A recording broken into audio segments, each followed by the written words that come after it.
Les vraies voix Sud Radio, 17h-20h, Philippe David, Stéphanie Demuru. Bienvenue dans les vraies voix. Je suis ravie de vous retrouver un an après mon premier remplacement de Cécile. Mon cher Philippe, ravi de vous retrouver. Ravi de vous retrouver. Alexandre Dumas, ça avait été 20 ans après. Vous, c'est un an après. C'est quand même allé beaucoup plus vite. Oui, parce que dans 20 ans, je ne sais pas quelle tête on aura. Quand même. Non, mais on sera encore jeune au moins dans nos têtes. On sera bilgérien. Surtout Philippe. Wow. Et on salue Cécile qui va être absente cette semaine. On l'embrasse, bien évidemment. Absolument. Et deux sujets ce soir, 17h30, la loi sur la fin de vie. Est-on prêt à un débat serein? Pas sûr, on verra. 18h30, les internats sont-ils de bonnes pistes contre la délinquance des mineurs? À 17h30, donc, départ du marathon législatif autour du projet de loi fin de vie. C'est à 18h que ça commence dans une heure pile autour de 71 députés de la commission spéciale. Mais des voix s'élèvent pour dénoncer des auditions menées au pas de charge. Des collectifs de professionnels de la santé dont de nombreux soignants non conviés au débat font part de leur incompréhension dans une lettre révélée par le Figaro, Philippe. Alors parlons vrai, est-ce que ce débat est finalement lancé au mauvais moment puisqu'on est en pleine campagne des européennes? Est-ce que vous souhaiteriez plutôt un référendum qu'un débat au Parlement puisque c'est un sujet qui touche à l'intime? Est-ce que pour vous la loi Leonetti est suffisante ou est-ce qu'il y a besoin d'une nouvelle loi pour aller plus loin? Et à cette question, loi sur la fin de vie, est-on prêt pour un débat serein? Vous dites non à 94%.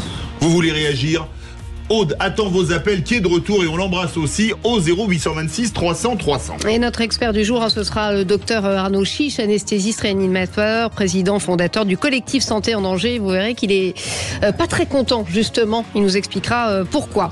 Et puis le coup de projecteur à 18h30, donc la lutte contre la violence des mineurs avec des internats d'un nouveau genre. Le Premier ministre était à Nice ce matin pour donner le top départ de l'expérimentation des internats éducatifs. Ils sont destinés à être généralisés. Gabriel Attal veut exploiter les 50 000 places vacantes actuelles pour remettre dans le droit chemin, s'il vous plaît, les élèves décrocheurs et primo-délinquants. Alors parlons vrai, craignez-vous une baisse du niveau dans les internats avec l'arrivée d'élèves perturbateurs? Y a-t-il un risque de contagion de la délinquance dans les établissements où ces élèves iront? Est-ce que l'encadrement militaire voulu par Ségolène Royal en 2007 ne serait pas la bonne solution? Et à cette question, les internats sont-ils de bonnes pistes contre la délinquance des mineurs? Vous dites non à 69%. Vous voulez réagir encore et toujours, le 0826 300 300. Et on sera avec notre expert du jour, Bruno Bobkiewicz, secrétaire général du SNPDEN. C'est le syndicat national des personnels de direction de l'éducation nationale. Et puis bien sûr, nos éditorialistes du jour. Les vraies voix Sud Radio. Oh, ce beau petit... alors c'est quoi cet instrument? C'est quoi le ukulélé? Un ukulélé d'aller à Tahiti. Exactement, un ukulélé. Philippe Bilger qui ressemble à une vainée, je trouve. Vous auriez pu mettre un doigt. Écoutez, je l'ai dans le vestiaire, je vais aller le chercher. Et toi aussi, Philippe? J'aurais pu le faire, absolument. Je vous verrais bien avec des fleurs de tiare autour du cou. C'est mignon en tout cas. Elles sont, oui. Jean Dorido, docteur en psychologie, créateur de l'application Zenfi. Bonjour les amis, bonsoir comment ça à toutes et à tous. Ça va? Vous avez passé un bon week-end? Heureux de vous retrouver, ma chère Stéphanie, après un an d'attente. Exactement, c'était long. C'était très long. Pierre-Yves Martin, consultant, bonjour. Bonsoir, je suis ravi de faire votre connaissance. Moi aussi, on n'a jamais été ensemble. Voilà, donc, ravi de te revoir, sur mon ce cher. plateau, si tu veux dire. C'est un bon début. On se connaît bien. Bon, alors, le teasing de l'auditeur du jour, ça sera Annabelle. Bonsoir Annabelle. Bonsoir Annabelle. Oui, bonjour. Bonjour les vraies voix. Bonjour Annabelle. Vous avez passé un bon week-end?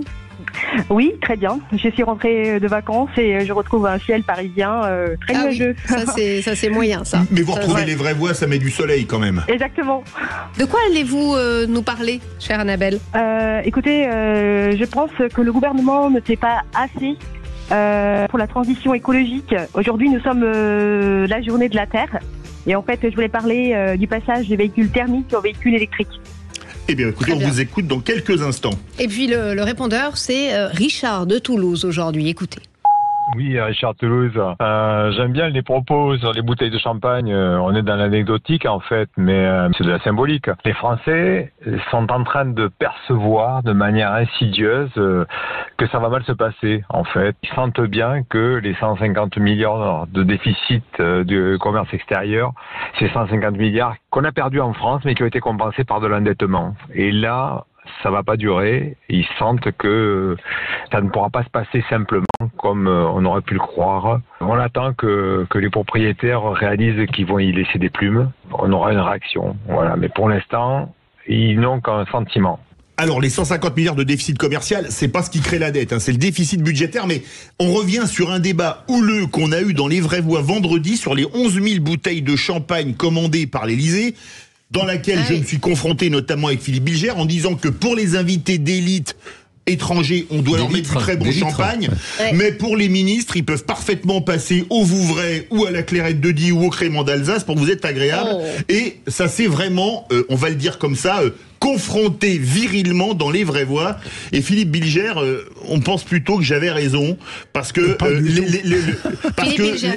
le haut de l'échelle doit montrer l'exemple. Non, mais je savais, mon cher Philippe, que vous étiez un démagogue dans toute sa splendeur. Si venant de vous, c'est un compliment. Mais pour rester sérieux, notre auditeur est très pessimiste et je pense qu'il a raison, mais je ne le remercie pas d'emblée dans cette émission de m'obliger à montrer mes lacunes économiques et financières. Jean Dorido. C'est vrai qu'on dit qu'il faut serrer la ceinture, mais l'Élysée commande 11 000 bouteilles de champagne. C'est vrai que c'est bien de donner l'exemple. Vous l'avez dit, Philippe David, c'est un fait que les Français ont quand même du mal à boucler les fins de mois. Il y a une inflation galopante. C'est de plus en plus difficile pour tout le monde. Et c'est toujours un peu choquant de constater que sous les ors de l'Élysée, comme on dit, eh bien, c'est encore champagne à gogo. Vous êtes un peu naïf, messieurs. Vous imaginez qu'ils boivent quoi? Enfin, exactement. Il y a une vraie hypocrisie derrière tout ça.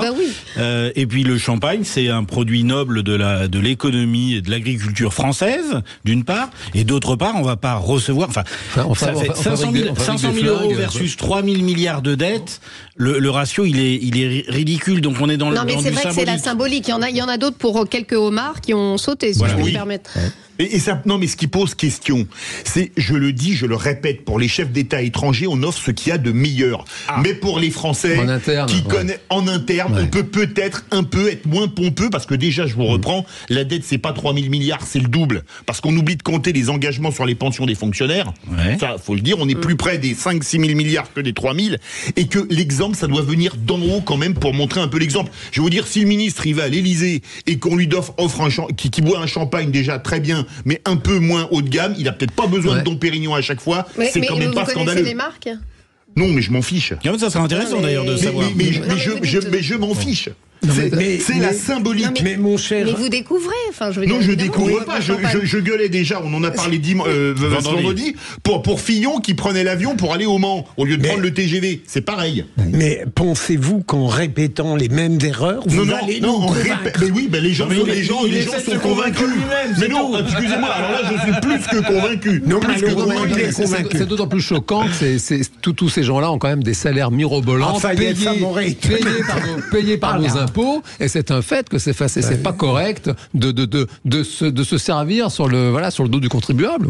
Enfin, c'est pas une première, malheureusement. Mais ce n'est pas parce que c'est une injustice qui dure depuis longtemps que ce n'est pas une injustice. C'est important de le dénoncer. En tout cas, c'est un débat qui fait des bulles. Joli. Non, arrêtez de la répéter, Philippe. Elle date de vendredi. Bien sûr. Non, je l'ai pas fait de vendredi. Mais il aurait été capable de la faire et de l'inventer maintenant. Le Vatican n'a pas communiqué sur le sujet encore. Sur les bulles, excellent. Allez, Annabelle de Paris, donc vous nous appelez, vous voulez pousser donc votre coup de gueule, Annabelle? Oui, ça concerne évidemment, je roule, j'ai un peu honte, mais je roule en diesel. Et il n'y a pas de quoi avoir honte, j'en connais d'autres. Mais j'ai l'impression que quand je roule, je suis au feu rouge, vous voyez, les cyclistes me pointent du doigt en disant pollueuse. Et c'est vrai qu'on n'en parle pas assez, on a envie. Moi aujourd'hui, ma voiture, elle est vieille. Hein. J'ai un véhicule, je passe bientôt le contrôle technique. Aujourd'hui, c'est la journée de la Terre. Petit rappel de l'importance de préserver notre environnement. Mais c'est surtout un petit rappel pour moi que je dois passer mon contrôle technique et je me dis, est-ce qu'il passe ou pas ? Et donc, je me dis, est-ce que ça serait peut-être le moment de passer à une voiture, un véhicule électrique ? Et donc, je me suis renseignée, mais je me dis, mais que fait l'État, en fait, je ne sais pas si vous avez vu les prix des véhicules électriques. C'est très cher. Exactement. Ouais. Donc là, le gouvernement avait lancé le leasing électrique à 100 € par mois pour les ménages les plus modestes. D'ailleurs, et je ne sais pas si vous le savez, ça a été suspendu pour 2024. Ça coûte très cher. Ça coûte très cher, exactement. Donc déjà, pour les plus modestes, on ne peut pas mettre ça en place. Alors imaginez les classes moyennes. Moi, je veux bien passer un véhicule électrique, et moi, je veux bien. Mais qu'est-ce qu'on fait concrètement ? Oui, mais le problème, c'est que les véhicules électriques coûtent très cher et que l'État a plus un centime, et faire des aides à 1000, 2000, 3000, 5000, je ne sais pas combien de milliers d'euros, j'avais 6000 €, je crois, il n'y a pas très longtemps. Oui, c'est ça. Les finances publiques ne le peuvent pas. Est-ce que, Philippe Bilger, est-ce que c'est à l'État de subventionner la voiture des gens qui passent à l'électrique ? Je ne crois pas. Je ne vends rideau. Non, mais c'est une vraie question. Je ne crois pas. Je réponds de la manière dont les animateurs souhaitent parfois que les invités répondent. Ça y est, la victimisation. Jean Dorido. Vous avez mis le doigt sur le point sensible, c'est que l'État n'a plus d'argent, la France n'a plus d'industrie, les grosses industries qui rapportent beaucoup d'argent, c'est fini ce temps-là, et en même temps, l'État a de grandes ambitions, notamment en termes de sauvegarde de l'environnement, et Annabelle, elle a raison, on ne sait pas comment faire. Subventionner des voitures made in China, c'est pas un peu la folie Non, mais c'est pas ça. C'était pas ça. Votre question, c'est de savoir si l'État doit. Oui, mais là en plus, elles sont plus souvent importées que produites en France. Non, là dans ce que l'État est a mis en place et souhaite continuer à mettre en place, c'est par rapport aux voitures françaises. C'est pas du tout par rapport aux européennes. Enfin, ça dépend, mais il y a pas de cheat sur les voitures françaises. Mais moi, je pense que l'État, s'il est judicieux, l'État peut aussi soutenir une filière pour la restructurer, l'encadrer. Ça, c'est le premier élément. Le deuxième élément, c'est que je suis pas persuadé, je vais me faire plein d'ennemis, je suis pas persuadé que l'électrique ait autant d'avenir qu'on ne le dise. Ah bon ? Et je pense qu'on va revenir dans 10-15 ans vers des interrogations. Je pense qu'il y a un effet de mode, là, comme si l'électrique allait répondre à tous les maux de l'écologie. Et je pense que dans 10-15 ans, on aura une vraie réflexion autour de, finalement, qu'est-ce qu'on en fait des batteries ? Moi, je sais toujours pas ce qu'on en fait des batteries usagées, hein. Mais je sais pas. Et en fait, c'est exactement comme les éoliennes. C'est que c'est super les éoliennes, mais vous allez les faire rouler comment, les voitures ? Parce que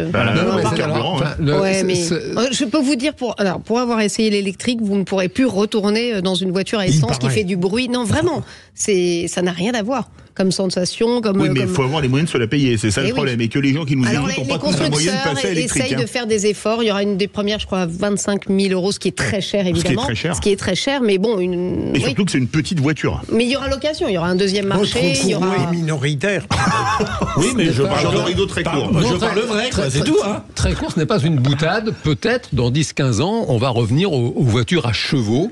Il y a un vrai... Non, mais il va falloir changer des trucs. Non, mais je crois que le grand public ne mesure pas l'urgence climatique actuelle et la voiture, peut-être ça va s'arrêter et peut-être qu'on va revenir avec des chevaux. Je vous vois bien sur un cheval, Jean, avec votre chemise blanche. Notre chevalier. On a un message d'une vraie voix qui était là vendredi, Ronnie Chiche, qui nous salue et qui nous fait livrer 11 000 bouteilles d'orangina, Jean Dorido, pour vous et moi. Super. C'est un pharmacien qui a inventé l'orangina. Allez, on se retrouve dans quelques instants avec les 3 mots dans l'actu de Félix Mathieu, et puis ça sera évidemment le grand réquisitoire du grand procureur que nous savourons. Restez avec nous. Sud Radio, les vraies voix Sud Radio, 17h-20h, Philippe David, Stéphanie Demuru. Retour des vraies voix. Je me retourne. Non, on retourne des vraies voix avec Philippe Bilger, Jean Dorido. Mais non, je vais me retourner sur Philippe, mais j'ai le droit de me retourner vers Philippe Bilger. On sait qu'il a une place. Vous pouvez même rester dans mais vous savez, on refait notre confrérie alsacienne. Bien. Vous vous souvenez, ça y est. Elle est capitale. On entend parler pratiquement tous les mardis et jeudis durant 2 heures des Pyrénées. Il n'y a pas de raison qu'on ne parle pas de l'Alsace. Nous sommes en force, mon cher Philippe Bilger. Le réquisitoire du procureur. Les vraies voix Sud Radio, le réquisitoire du procureur, Philippe Bilger. Et y a-t-il un Darmanin nouveau comme il y a un Beaujolais nouveau, monsieur le procureur ? Je vois du champagne au Beaujolais. Quelle présentation. Plus sérieusement, on devine assez bien les gens qui ont l'intention de concourir pour 2027 à la liste pourrait s'en ajouter d'autres. Mais je suis frappé de voir à quel point, lorsque l'un est dans la lumière, les autres se mettent dans l'ombre et inversement. Gérald Darmanin, depuis quelque temps, fait dans le silence, dans l'action, il n'intervient plus, il fait en sorte de ne pas participer au débat sur les finances publiques, et le hasard, un sondage dans la Tribune hier, a démontré que Bruno Le Maire était en baisse de la même manière qu'Édouard Philippe, ce qui naturellement a fait monter Gérald Darmanin. Ce qui montre deux choses, c'est que Gérald Darmanin n'a pas oublié ses ambitions capitales, si j'ose dire, et que d'autre part, il est assez habile pour donner l'impression d'un effacement et de s'abandonner au travail. Il répète, moi je suis là pour améliorer le sort des Français. Ça n'est peut-être pas la pire argumentation pour convaincre quand on voit la France dans l'état où elle est. Vous pensez que c'est stratégique ce qu'il fait là? Ah, je pense, et d'ailleurs ça peut aller de pair avec le souci des Français. Jean Dorido. Je suis toujours un peu consterné par ces courses à l'Élysée avant le moindre top départ. Nous sommes en 2024, là on parle des élections de 2027, et c'est un fait, Philippe Bilger a raison, il y a des personnes en fait qui ne pensent qu'à ça, du matin au soir et pas qu'en se rasant. Et je regrette qu'ils ne pensent pas davantage à leur travail. Il y en a même qui écrivent des livres tout en étant fonctionnaire à Bercy, et voilà, je trouve ça vraiment très préoccupant et très triste. Pierre Martin. Moi, je suis tout à fait d'accord avec ce que disait Philippe, comme d'habitude. Tu vois, je suis sympa. Je crains tout à l'heure. Non, mais en fait, c'est vrai qu'il y a un rapport, il y a un bonus du silence en termes de sondage. Et d'ailleurs, je sais pas si vous avez remarqué, mais tous les anciens présidents de la République qui sont encore en vie, ou tous les grands dirigeants politiques qui sont mis en retrait ont généralement des super codes de popularité. Ils disent peut-être trop de conneries quand ils l'ouvrent. Voilà. Et le deuxième élément, c'est que on est aussi dans un contexte, dans une époque où il y a une vraie opposition, un vrai choc entre l'opinion et la classe politique qui n'est plus reconnue, qui n'est plus portée. Et donc du coup, se taire, c'est finalement comprendre que l'opinion publique n'a peut-être pas envie des interventions en permanence, et donc il y a un petit bonus supplémentaire. Et on va passer aux 3 mots dans l'actu avec Félix Mathieu. Vous me faites des gros signes, Philippe, je comprends rien, je comprends rien. Vous me menez. Voilà. Les vraies voix Sud Radio. 3 mots dans l'actu, Félix, qui sont internat, gel et hospitalisation. Gabriel Attal fait la promotion de l'internat comme réponse aux violences des mineurs. 50 000 places restent vides en France, selon le Premier ministre, depuis un établissement à Nice. Des arboriculteurs de nouveau sur le qui-vive. La nuit prochaine, un nouvel épisode de gel menace les arbres fruitiers et les vignes, trop avancées suite aux douceurs de l'hiver. Et puis Kenji Girac, hospitalisé, le chanteur indique s'être blessé en manipulant une arme achetée à la brocante. Les vraies voix Sud Radio. On lui donnerait presque du oui, monsieur le CPE. Gabriel Attal était à Nice aujourd'hui pour visiter un internat. Bonjour. Alors, qu'est-ce que vous faites là? Il y a des règles, il faut les respecter.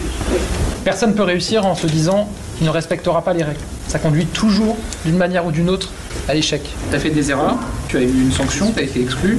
Maintenant, il n'est jamais trop tard pour revenir dans le droit chemin. Mais je vais vous dire, si vous êtes là aujourd'hui, c'est que vos parents, ils s'occupent de vous. Oui, un nouvel épisode de sa réponse aux affaires de violence chez les mineurs. Le Premier ministre entend défendre donc l'internat comme réponse.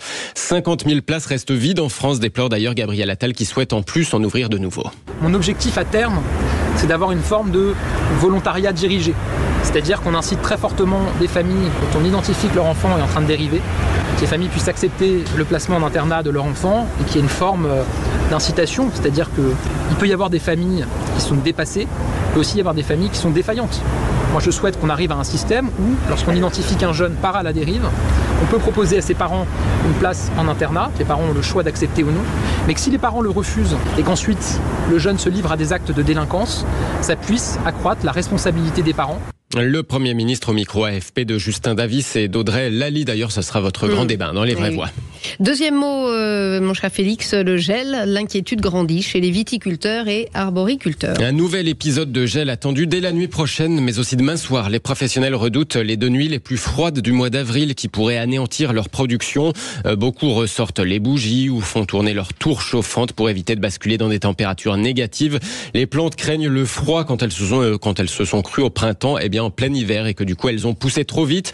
En cause, le dérèglement climatique, explique le président des vignerons indépendants de France et viticulteur dans l'Aude, Jean-Marie Fabre. La difficulté aujourd'hui, c'est que le cycle physiologique de nos plantes et de la vigne en particulier est plus précoce, tout simplement parce que le dérèglement climatique fait que des hivers moins froids, des printemps plutôt très doux, voire chauds, codent pour la plante un départ en végétation, ce qu'on appelle le début du cycle physiologique, et donc les bourgeons éclatent plus tôt, le feuillage se développe plus rapidement, et donc les risques sont d'autant plus grands. Un gel peut anéantir 60, 80, 100% de la production en fonction de la température et puis évidemment de la durée pendant laquelle le bourgeon est soumis à cette exposition de température négative.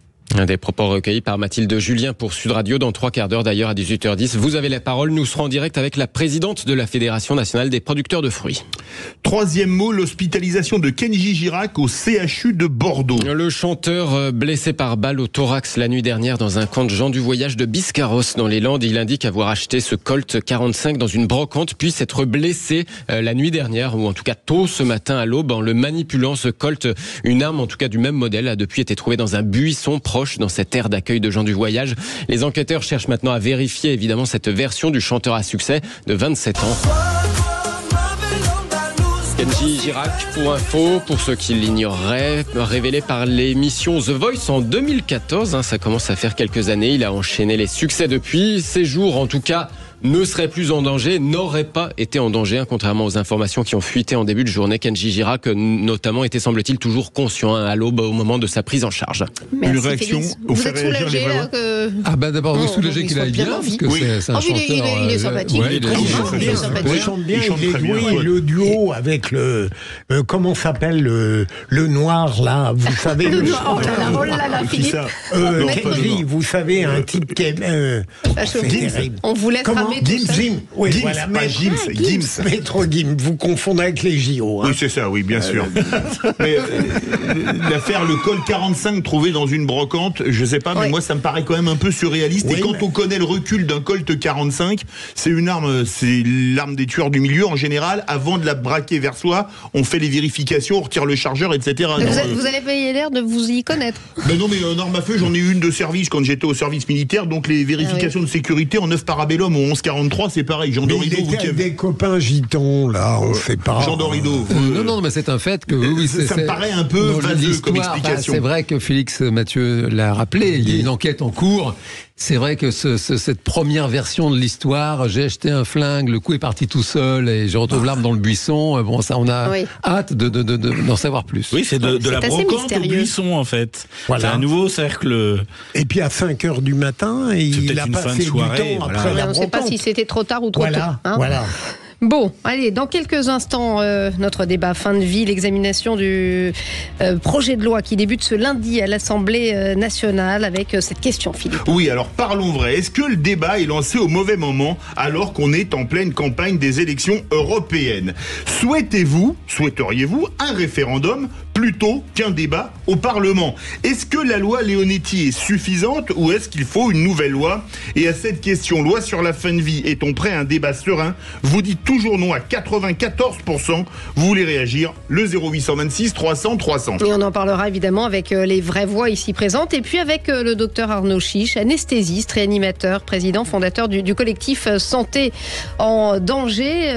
Arnaud Chiche, des collectifs de soignants non conviés au débat ont fait part de leur incompréhension. Vous avez été invité ? Non, bien sûr que non. Bien sûr que non, on n'a pas été invité. Mais comme les gériatres, comme les collectifs d'infirmiers, comme on n'a pas assez écouté les gens des soins palliatifs. Alors que vous êtes un petit peu concerné quand même, légèrement. Je crois, c'est-à-dire que les gens qui sont sur le terrain, même si c'est un débat un peu de société, et ça, je comprends cette dimension-là, il me semble quand même que écouter les gens qui sont sur le terrain et qui sont confrontés à des gens en fin de vie depuis toujours, ça paraît quand même un peu logique de les entendre. Vous restez avec nous, on en débattra tous ensemble juste après la pub. Les vraies voix Sud Radio, 17h-20h, Philippe David, Stéphanie Demuru. Retour dans les vraies voix, 17h30 en direct. Soyez les bienvenus sur notre antenne et on parle maintenant de notre grand débat du jour avec tous nos invités. Les vraies voix Sud Radio, le grand débat du jour. La fin de vie, le projet de loi a été présenté. Les députés entameront l'examen du texte à l'hémicycle fin mai. Le 3 avril dernier, le président de la République, suite aux travaux faits par la fin de vie, avait déjà fixé, ses critères et ses limites. Débattre de ce texte du 27 mai au 6 juin, c'est-à-dire à 3 jours des élections européennes, c'est un pied de nez assez insupportable. Il ne s'agit pas de faire pression sur qui que ce soit, mais il s'agit de pouvoir échanger très largement et très librement. Voilà, donc le débat doit avoir lieu, mais j'espère qu'il sera serein et apaisé. Et réponse dans quelques instants, dans une demi-heure, puisque ça sera le départ, 18h du marathon législatif autour de ce projet de loi fin de vie, autour de 71 députés de la commission spéciale. Des voix s'élèvent, Philippe, pour dénoncer des auditions menées au pas de charge. Il y a des collectifs professionnels qui n'ont absolument pas été invités, ils ne comprennent pas, clairement.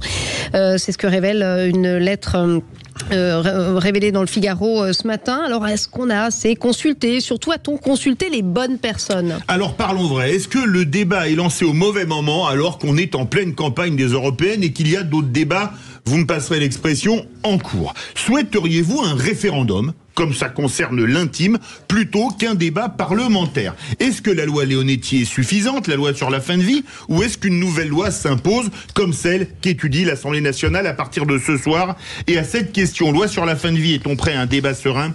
Vous dites non à 94%. Vous voulez réagir? Vous avez été touché pour un proche, pour la fin de vie? Appelez-nous pour témoigner au 0826 300 300. Et nous sommes toujours avec nos vraies voix, Philippe Bilger, Jean Dorido, Pierre-Yves Martin, et puis notre invité, docteur Arnaud Chiche, anesthésiste réanimateur. Philippe Bilger, mon cher procureur, à vous l'honneur. Est-ce qu'on est assez prêt quand même pour entamer ce débat sereinement? On a encore le droit, en tout cas, de dire que ce projet de loi, de mon point de vue, est parfaitement inutile. Alors, je veux dire par là que la loi Leonetti, améliorée à la limite, aurait pu largement se substituer à ce débat qui va être mené à bride abattue. On aurait pu, le référendum serait une catastrophe précisément parce qu'il s'agit d'un domaine de l'intime. Et en réalité, on aurait mieux fait, et je ne suis pas très original, de favoriser l'instauration des soins palliatifs partout où ils ne sont pas mis en œuvre. Mais je vois derrière ce projet de loi la volonté du président de continuer dans un registre qu'il affectionne et que je trouve, pour ma part, catastrophique, ce que je baptiserais de complaisance sociétale. C'est-à-dire, on approche des européennes, les défis concrets, économiques, sociaux, financiers, internationaux sont colossaux et on fait quelque chose qui n'est pas nécessaire et selon des modalités que le docteur Arnaud Chiche a déjà brièvement dénoncées. Pierre-Yves Martin. Je suis assez, voire quasi complètement d'accord avec toi. Encore un effort, oui. Pierre-Yves. Ah, c'est vrai. Oh, Monseigneur, il est là. Je trouve que il y a un premier sujet qui est pourquoi faire ça en ce moment, non pas par rapport aux élections européennes, mais par rapport à la tension que la société française traverse, aux oppositions qui existent. Et il faut un peu de sérénité pour appréhender ce sujet qui est intime, personnel, mais qui aussi révèle ce qu'est l'identité du pays, des Françaises et des Français. Le deuxième sujet, c'est qu'effectivement, à moins d'être, moi j'ai pas cette expertise, il serait intéressant quand même de vérifier l'écart qu'il y a entre ce qu'on veut y mettre dans ce projet et ce qui existe déjà dans la loi Leonetti. Parce que je suis pas persuadé qu'il y a, et comme tu le disais, il y a certainement le premier sujet, c'est de généraliser, de sécuriser l'animation des soins palliatifs. Et le troisième élément, c'est peut-être que je trouve ça bien, moi, en étant un peu naïf, je trouve ça bien que ça soit le président de la République qui veut porter ce sujet, qui veut l'initier. Voilà, je trouve que c'est dans ça peut être compris comme une de ces postures, un de ces leviers légitimes, purement légitimes. Jean Dorido. Alors, pour le plaisir d'alimenter le débat, je vais m'inscrire en faux avec mes deux camarades du soir. Je pense que c'est très important d'aborder ce sujet essentiel de la fin de vie. La population française est vieillissante et il faut mourir. Voilà, c'est un fait. Et à un moment, il faut y aller. Et la question de comment est-ce qu'on quitte cette terre, elle est importante à une époque où, Dieu merci, la médecine s'améliore. Donc, si vous voulez, on maintient des personnes en vie de plus en plus longtemps. Et donc, c'est une vraie question cruciale. Vous l'avez rappelé, Philippe David. Tous les Français sont touchés à un moment de leur existence sur l'accompagnement d'un proche. Je pense tous ont eu un proche qui en a été... Exactement. Donc c'est ultra concernant et donc c'est le rôle de l'exécutif et du législatif de travailler sur ce sujet. En revanche, les réponses qui se précisent là sont vraiment problématiques puisque Philippe Bilger a rappelé l'amendement Leonetti. Leonetti au départ, la loi se base sur le droit à mourir dans la dignité. Je préférais que le gouvernement commence par se préoccuper du droit des Français à vivre dans la dignité. À une époque où il y a de plus en plus de Français qui vivent en dessous du seuil de pauvreté, où il y a une insécurité galopante, où il y a vraiment une dépression généralisée des Français. On est les champions du monde des consommations de psychotropes. Je crois qu'on met la charrue avant les bœufs et avant de se poser la question de comment mourir, il ferait mieux quand même de travailler à comment vivre dignement. Alors la question aussi du jour, c'est est-ce qu'on est surtout prêt ? Est-ce que le débat est suffisamment serein ? Parce que c'est une question très clivante, notamment chez ceux qui ont la foi, pour qui c'est absolument inconcevable. Donc cette question est fondamentale de savoir comment ce débat va être mené. Arnaud Chiche, anesthésiste donc réanimateur, qui est avec nous. Vous le disiez, vous faites partie de ceux, des professionnels qui pensent qu'il aurait été peut-être légitime d'être conviés à ces discussions et qui ne l'ont pas été.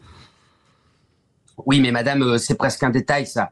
Que moi je sois pas convié. Non, mais vous, au-delà de vous, il y en a d'autres. Oui, mais en fait, vos trois invités ont assez bien résumé les choses. Vous allez m'autoriser à revenir là-dessus rapidement. Le seul point, effectivement, qu'on peut accorder au président Macron, c'est qu'effectivement, que ça vienne de lui, ça sacralise un peu le sujet. Mais il y a tellement de choses qui auraient dû venir de lui avant cela. Et c'est ça que j'ai besoin de vous expliquer. Si moi, vous m'avez invité aujourd'hui, c'est parce que ça fait 4 ans que je dénonce l'état du système de santé en France. Voilà. Donc, en fait, il y a quelques jours, on se rendait compte que les EHPAD de France étaient en faillite. Elles sont en faillite. Alors, pourquoi le président ne fait pas un projet sur l'aide à vieillir ? Par exemple, vous savez, on n'arrive pas à garder les infirmiers dans les hôpitaux aujourd'hui parce que les conditions de travail, elles sont effrayantes. Pourtant, il y a un projet de loi sur les ratios. Pourquoi le président, il n'a pas fait un projet d'aide à attirer, à fidéliser le personnel à l'hôpital ? Je pourrais décliner comme ça. Il aurait pu aussi faire un projet de loi sur l'aide à survivre sur les brancards des hôpitaux parce qu'aujourd'hui, on meurt dans les services d'urgence parce que soit les services sont fermés, soit il n'y a pas assez de monde. Et en fait, cette idée-là qui est un sujet, on va pas se mentir, à partir du moment où d'autres pays le font, il y a un sujet. Mais ce sujet-là, en fait, il y a une cacophonie terrible autour pour le traiter sereinement. Vous avez tous parlé des soins palliatifs. Vous vous rendez compte qu'en fait, ils ont sorti cette aide, ce projet de loi-là, et ils se sont rendus compte qu'en fait, il y avait la moitié des départements français qui n'avaient pas de soins palliatifs. Or, quand les soins palliatifs sont disponibles, il n'y a plus de demande d'aide à mourir quasiment plus. Donc en fait, ils font n'importe quoi, dans le mauvais ordre, sans consulter les bonnes personnes. Et puis quand ils se rendent compte de leur erreur, ils disent on va quand même donner 2 milliards pour les soins palliatifs. Enfin, 2 milliards sur 10 ans, je vous laisse faire le calcul. En fait, c'est peanuts. Oui.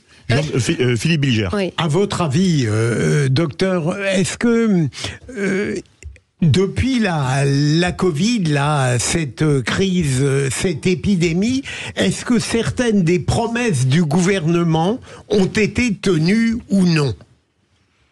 Écoutez, pendant le Covid, ils ont fait le Ségur de la santé. C'est là que moi, j'ai créé le collectif Santé en danger parce que dans le Ségur de la santé, il y avait des trous dans la raquette énormes et aujourd'hui, on se prend le retour de bâton en pleine tronche. Le Ségur de la santé, il n'a pas parlé de la ville. Or, Philippe David, il le sait bien, les médecins généralistes, c'est une catastrophe. Les infirmiers libéraux, c'est une catastrophe. Le Ségur de la santé, il n'a pas parlé du travail de nuit. Or, on l'a dit tout à l'heure, il y a des services d'urgence qui sont fermés, on n'a plus de médecins pour travailler la nuit en France. Donc en fait, le Ségur de la santé, il avait déjà été un peu bâclé. C'était une première piste l'idée était bonne.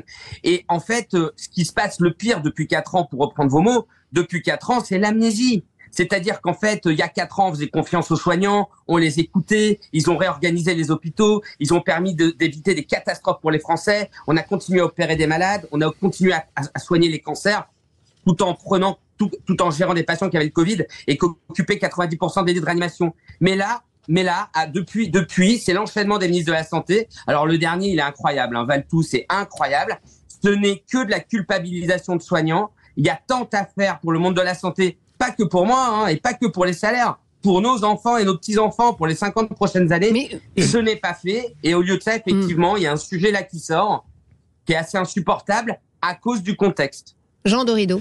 Oui, non, je rejoins complètement les propos de notre invité et en fait, je vais mettre les pieds dans le plat. L'angoisse, me semble-t-il, que réveille ce débat, c'est que on a un système de santé qui est complètement au fond du gouffre, qui ne fonctionne plus. On le voit dans les journaux, il y a des jeunes qui meurent aux urgences parce qu'ils ne sont pas pris en charge. Et l'angoisse que ça réveille, c'est une espèce d'exécutif qui finirait par dire finalement, on n'a plus les moyens de soigner les gens. Eh ben, vous savez quoi ? Finalement, on va les aider à mourir, suicide assisté, et puis comme ça, il n'y aura plus de problème. D'ailleurs, permettez-moi de vous dire, dans le Figaro ce matin, 7 députés alertent justement sur les angles morts de ce texte, à savoir qu'on ne s'est pas interrogé sur les coûts d'économie, c'est très cynique à dire, quand on pousse les gens à mourir, et qu'il y a également du lobbying de certaines mutuelles. Plusieurs membres de la commission auraient été contactés pour promouvoir une fin de vie libre et choisie. C'est quand même assez choquant. Avec un argument de hauts responsables de la MGEN qui disent, qui se basent sur les chiffres du suicide chez les personnes âgées et qui disent, regardez, ça montre bien qu'il y a une demande. Et ça, c'est effrayant. En médecine, on le sait depuis Claude Bernard, la fonction crée l'organe. En commerce, on sait que l'offre crée la demande. Et cette idée de rendre disponible une assistance au suicide, c'est absolument sordide. Vous croyez qu'il y a cette arrière-pensée, Pierre-Yves ? Moi, je suis un peu surpris d'entendre tout ça parce que... déjà, ça montre que d'appréhender ce sujet, celui de la mort, c'est très compliqué. C'est clair. C'est très compliqué et même si notre débat est très riche, certainement, on n'arrivera pas à avancer significativement. Le deuxième point, c'est que peut-être que notre société a besoin d'arbitrer. Tout à l'heure, vous disiez, avant de traiter le sujet de la mort, il faudrait peut-être traiter le sujet de toutes ces personnes qui doivent vivre dignement, etc.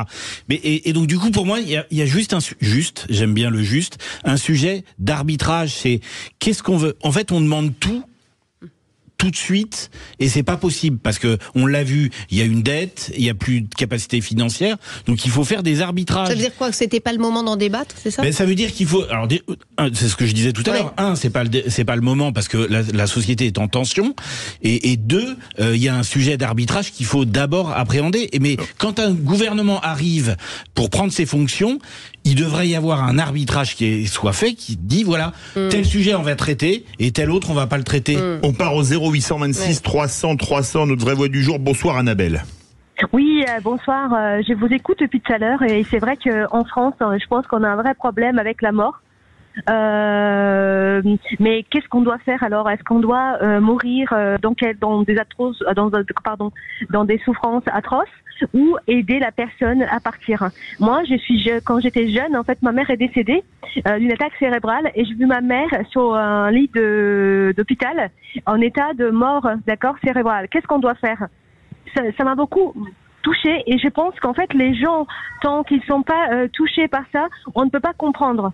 Vous voyez ce que je veux dire ? Aujourd'hui, c'est un vrai sujet. Il faut aussi, la mort, etc. Quand vous dites, c'est assister à une assistance au suicide.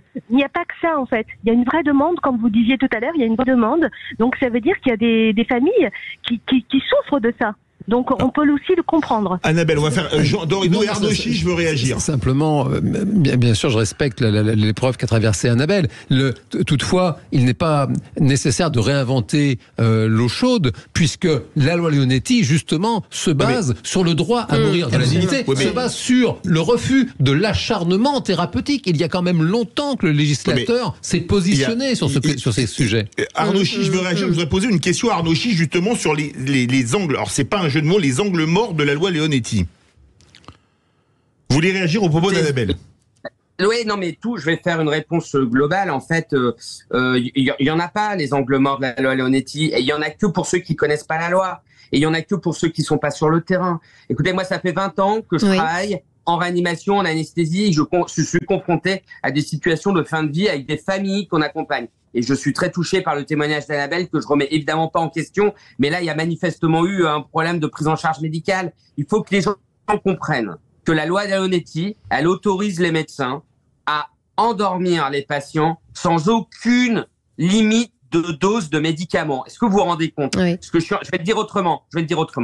Une fois que des gens expriment des douleurs en réanimation ou dans un autre service, et qu'on décide de démarrer des médicaments qui vont à la fois les soulager et les déconnecter d'un point de vue conscience. Imaginez que ces médicaments-là, on peut les manier sans aucune limite, au point que on pourrait même les opérer. Ils ne s'en rendraient pas compte. Et donc, en fait, des patients qui aujourd'hui, sans le suicide assisté, des familles, des gens qui pourraient penser que on va laisser leurs proches mourir, eh ben écoutez, venez voir les médecins, écoutez les médecins, on vous renseignera et on vous rassurera. Ça fait partie. Écoutez, je vais pas vous mentir, je fais un peu plus d'anesthésie maintenant que de réanimation, mais je pense que mon temps avec les familles occupait quasiment 40 à 50% de mon temps, parce que malheureusement, les taux de mortalité en réanimation sont très élevés. Malheureusement, les gens sont souvent maintenus en vie avec des machines ou des médicaments, et c'est souvent en réanimation que les patients sont. Mais ils peuvent aussi être dans les services de gériatrie. Petite parenthèse, les gériatres n'ont pas été contactés. Or, un patient sur 4 en fin de vie, il est en gériatrie. Trouvez-vous que cela soit un sujet normal? Et enfin, Annabelle a dit une chose fondamentale.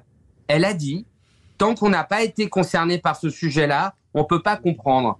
Eh ben, je vous renvoie un peu vers la commission qui a été faite sur la fin de vie. C'était que des gens en bonne santé. Oui. C'était que des gens en bonne santé qui décident pour des gens qui sont malades. Oui. Donc, en fait, si vous voulez, il y a autre chose de fondamental qui est un peu technique. Il y a un truc, alors, je ne vais pas vous suivre, je ne vais pas aller très loin sur votre paragraphe sur les mutuelles, qui est pourtant une réalité, hein. Parce que moi, je sais ce que coûte le système de santé et je sais tout ce qui n'est pas fait en santé. Mais donc là, il y a quand même un sujet. Mais je ne vais pas y aller parce que ça ferait de moi quelqu'un d'un peu complotiste, et Dieu sait que j'exècre ce mot-là.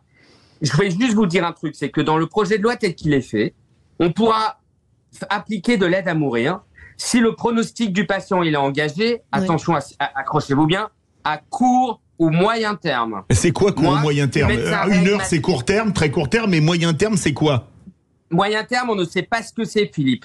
Et ça, c'est très dangereux. Parce que quand on regarde l'analyse de l'économie de la santé, c'est vrai, la dernière année d'un patient avant sa mort, c'est l'année où il coûte le plus cher. Oui. Et moi, qui suis un médecin avec quand même un petit peu d'expérience maintenant, d'ailleurs, ça me fait bizarre de le dire, parce qu'avant, je disais que j'étais jeune, et maintenant, j'ai un peu d'expérience. Je peux vous dire que des patients, j'en vois, des histoires médicales, j'en vois, et on est surpris dans nos métiers tous les jours, et être capable de prévoir à moyen terme qu'une situation est condamnée ou foutue, eh ben écoutez, moi, Emmanuel Macron, il a une boule de cristal que moi, je n'ai pas. Et en tout cas, les soignants n'auront jamais cette boule de cristal. Donc en fait, ce qu'il faut comprendre, c'est que ce sujet qui est à la fois passionnant, il arrive effectivement, je parle même pas des européennes, parce que c'est pas mon problème. La seule chose que je pense, c'est que les politiques sont incapables d'organiser la santé dans ce pays, et il faut dépolitiser absolument l'organisation de la santé en France, parce que quand on voit l'état dans lequel les politiques mettent le système de santé, actuellement, quand on voit les déserts médicaux, quand on voit les infirmiers libéraux dans la rue, quand on voit le déficit des EHPAD, que le président de la République en poste n'ait que comme seule idée un projet de loi pour l'aide à mourir, non mais on se dit, mais réveillez-moi, quoi. Qu'est-ce que c'est que ce cirque? Merci beaucoup Arnaud Chiche, anesthésiste, réanimateur, président fondateur du collectif Santé en danger. À cette question, loi sur la fin de vie, est-on prêt à un débat serein? Vous dites toujours non à 94%. Et si on jouait là pour mettre un peu de légèreté? Parce que là, vous voyez, c'était assez lourd. Oui. On va faire le qui c'est qui l'a dit. Alors pas à le dire, là, c'est d'une violence que vous n'imaginez pas. Je sens qu'il y a des compétiteurs. Ah ben à fond. Et pas l'aide à la triche, n'est-ce pas, mon cher arbitre? Non, Cécile n'étant pas là pour vous aider. Ah non, attendez, non. Pour une fois que Cécile ne l'aide pas, vous n'allez pas l'aider. Non, mais si, moi j'ai... Bon, voilà. Allez, dans quelques instants, restez avec nous. Les vraies voix Sud Radio, 17h-20h. Philippe David, Stéphanie Demuru.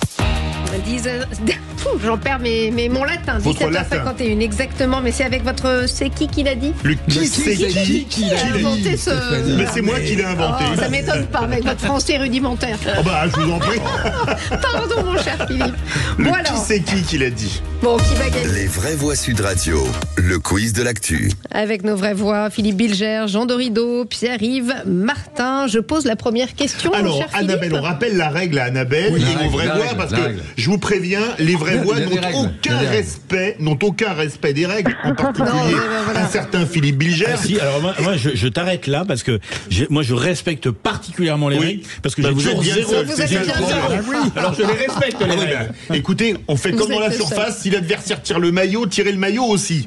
Et donc, Annabelle répond en premier. Si vous avez la réponse, vous dites langue au chat ou vous dites je ne sais pas. Et là, c'est parti pour la poire d'empoigne. C'est de tricher. Allez, voilà. très bien. On commence. Qui c'est qui l'a dit? Oh là là, sur la violence des mineurs, Gabriel Attal est devenu ministre de l'Agitation nationale. Annabelle. Roussel. Non. Je le vois bien dire ça. Non. Non, c'est pas le même bord. Non. Pas le même bord. J'ai pas trop écouté ce matin. Ah non, c'est de l'autre côté. Hein. L'autre côté. Non. Mélenchon. Non. Bompard. Bonne réponse, Manuel Bompard. Jean Dorido a été le plus rapide et il marque 2 points. Qui c'est qui l'a dit? J'avais soufflé quand même. Hein. Oui, vous avez dit Mélenchon. Qui c'est qui l'a dit? Toujours à 2 points. Plus on s'approche des élections européennes, plus le Premier ministre commence à parler comme nous. Oui, il faut ramener l'autorité à l'école, lutter contre la délinquance des plus jeunes. Annabelle. Je pense que c'est un député du Nord, non? Non, il n'est pas du Nord, il est de l'Est. De l'Est alors là, de l'Est... Langauchat. Langauchat, ouais, pardon. C'est pas Bardella. Non, Bardella, il n'est pas député de l'Est, il est député européen. C'est un député LR, je pense. Non, pas LR. Pas LR. Pas LR, il est pas LR. Et pas LR? C'est un type du RN qui veut dire ça. Il est RN. Exact. Eh bien, c'est le gars Jacobelli. Bonne réponse de Philippe Bilger. 3 points. Non, c'est 2. Non, commencez pas à tricher. Allez. Qui c'est qui l'a dit? Tout le temps. Oui. Allez, je sais. Il faut bâtir un rassemblement. Il faut toujours dire le nom de point. À 3 points. Oui, bon, bah ça va. Sinon, Bilger discute. Alors, vous avez dit un petit point. Alors là, vous savez pas à qui vous avez affaire. Hein. Il faut bâtir un rassemblement d'avenir à gauche de Clémentine Autain à Pascal Canfin. Annabelle. Autain qui aurait pu dire ça. C'est pas très assidu, non? C'est une femme? Oui, c'est une femme. Hier, elle est passée à la télé hier? Non, mais elle est passée à la télé aujourd'hui aussi. Hein. On peut faire. Royal. Non. Langauchat, c'est une présidente de région. Oui. Aubry? Non, présidente de région. Présidente de région? Non, c'est Delga. Bonne réponse de Philippe Bilger. Toulouse. Vous êtes très fort. D'un coup, on m'a pas aidé. Carole Delga, présidente de la région Occitanie. Qui c'est qui l'a dit à 3 points? Il est compliqué. Là où j'ai un désaccord avec Gabriel Attal, c'est qu'il a une obsession sur la question des musulmans. C'est une présidente de groupe parlementaire. Annabelle. LFI, non? C'est LFI? Vous pouvez répéter la question. Là où j'ai un désaccord avec Gabriel Attal, c'est qu'il a une obsession sur la question des musulmans. Président de groupe parlementaire. Non, président de groupe parlementaire. Présidente ou présidente? Présidente. Présidente. Personne n'a les points. C'était Cyrielle Châtelain, présidente du groupe écologiste à l'Assemblée nationale. Voilà. On la connaît pas. Ah ouais. 3 points. C'est pas mal. Nouveau qui c'est qui l'a dit à 3 points. Question à 3 points. Qui c'est qui l'a dit? Valérie Hayet a un bilan, une expérience et elle pèse au Parlement européen, contrairement à Raphaël Glucksmann et Jordan Bardella. Annabelle. Donc c'est son parti? Son parti politique? Bah oui, et c'était ce matin sur Sud Radio. Vous êtes tous en je suis rentrée un peu plus tard. Oui, ils l'ont dit trop. J'ai pas écouté ce matin. Bon, voilà, Philippe Bilger a gagné son panier Runacher. A gagné contre l'arbitre. Panier Runacher. Oui, c'était ce matin sur Sud Radio. Qui c'est qui l'a dit à 2 points sur une candidature de François Ruffin en 2027? Je pense que le plus efficace reste Jean-Luc Mélenchon pour nous représenter. Annabelle. Boyard? Non. Non. Panneau, attends. Il fait de la voile, il fait de la voile. Antoine. Ouais. Et Annabelle, ça rime avec votre prénom. Son nom rime avec votre prénom. C'est très bon. Un passionné de voile. Le député Boyard. Non. Ah pardon, on l'a dit. Eh ben écoutez, personne n'a la bonne réponse, c'était Éric Coquerel. Alors, un point. Question, qui c'est qui l'a dit? Le pas de vague, c'est terminé. Nous prenons nos responsabilités. Annabelle. Attal? Non. Ça aurait pu, il l'avait dit il y a quelques mois. Non, il l'a dit il y a quelques mois, bien sûr. Eh bien, la dame qui est ministre de l'Éducation. Absolument. C'est cette dame là. C'est Belloubet. Bonne réponse. Merci. Oui, Belloubet, Attal. Allez, on s'en fait une petite dernière. Allez. Qui c'est qui l'a dit à 2 points? Je ne me retrouve plus du tout dans Jean-Luc Mélenchon. Annabelle. C'est une femme. Hein. Non, c'est un homme. C'est une puissante métaphore. Oui. Mélenchon. Il y en a plein, là. Ouais, il y en a plein. Langouchard. Il est mignon, Jean-Claude Rideau, il lève le doigt. C'est pas Corbière? C'est pas Corbière, non. C'est pas un LFI. C'est pas LFI. Bonne réponse de Jean Rideau, Fabien Roussel. Ah oui, bah tiens, Roussel, député. Ouais, bah non. Allez, on en fait une à 3. Eh ben non, on a fini, vous avez gagné, Philippe Bilger. Bravo. C'est bizarre, là, il veut plus faire de questions en plus. Avec 9 points, Jean Rideau 4, et puis Pierre-Yves Martin et Annabelle, Fanny. Et alors, ceux qui vont regarder que je ne gagne qu'avec Cécile, en sont pour leurs frais. J'ai jamais dit ça. Si. Restez avec nous donc dans 10 minutes, le tour de table de l'actu. Philippe, Jean et Pierre-Yves nous raconteront. Les vraies voix Sud Radio, 17h-20h. Philippe David, Stéphanie Demuru. Et on accueille donc les vraies voix, Philippe Bilger, Jean Dorido et Pierre-Yves Martin et Félix Mathieu qui nous a rejoint. Vous avez la parole, Félix. Et oui, dans un instant, on va parler des arboriculteurs puisqu'ils sont nombreux, des viticulteurs aussi. Ils vont passer les 2 prochaines nuits, pas à dormir franchement. Ils vont passer leur nuit à lutter contre le froid pour empêcher une fois encore leur culture, leur verger, leur vigne de passer sous les 0 degrés. C'est stratégique. En voyant la France évoluer année après année, on se dit que la classe politique est tombée bien bas et n'a pas conscience du passé, en particulier de ce que fut le nazisme. En juillet 2022, Rémi Rebeyrotte, député Renaissance, avait cru intelligent de faire un salut nazi dans l'hémicycle, geste qui lui avait valu un simple rappel à l'ordre, preuve s'il en est qu'il n'y a pas que la justice pénale qu'on peut considérer comme laxiste. Un geste qui a été à nouveau pratiqué samedi dernier lors d'un conseil municipal à Villeneuve-Saint-Georges où le maire d'hiver droite Philippe Gaudin a répondu à l'opposition de gauche en faisant lui aussi un salut nazi tout en criant Heil, un geste pour lequel il s'est immédiatement excusé.